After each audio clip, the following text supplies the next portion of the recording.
మరి కనీసానికి 26,000 జీతం చేయాలా, పర్మనెంట్ చేయాలా. మా జీవితం పిల్ల తరం మాకు ఒకరు సరిపోతే పింఛన్లు కావాలా.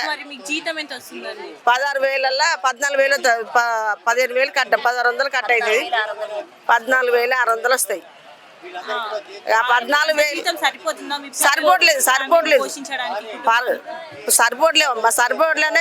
మాకు పర్మనెంట్ కావాలా, 26,000 జీతం కావాలా, మా వేతనాలు పెరగాలనే మేము కొట్లాడుతున్నాం అమ్మ. కొన్ని సంవత్సరాల నుంచి కొట్లాడినా రేవంత్ రెడ్డి అయితే అసలు మా కనీసానికి మమ్మల్ని నల్ల మున్సిపాలిటీలను కూడా తలుతలేడు. ఒకసారి అప్పుడు కాకముందేమో రెగ్యులర్ చేస్తా అన్ని చేస్తా అన్నాడు. రెగ్యులర్ లేదు, రూపాయి లేదు, ఆట లేదు, అసలు మమ్మల్ని గుర్తించడం లేదు ఆయన. మరి ఇప్పుడు గెలిచినాక గెడకో మళ్ళీ కూర్చొని మమ్మల్ని గుర్తించకుంటే ఊరు ఎట్లా సాప్ అవుతుంది మేడం? మేము ఒక్క రోజు రాకుండా ఒక ఏరియా కంపులు ఎత్తుంది, ఒక సారింట్లో తోలుతారు, ఒక సారింట్లో పని పోకుండా చేయకుండా కంపులు ఎత్తుంది. మరి ఇట్లాంటి పనులన్నీ వదిలిపెట్టుకొని కనీసం మమ్మల్ని పర్మనెంట్ చేసే గుర్తింపు లేదు, కనీసం మాకు జీతాలు పెరిగే గుర్తింపు లేదు. మా జీవితాలు ఎట్లా గడవాల? మా పిల్లలు తల్లులు ఇల్లు ఎక్కడేసిన గొంగడు అక్కడనే ఉంటుంది మేడం. మాకు మరి ఎట్లా పరిస్థితి దారికి వస్తుంది? అది మేము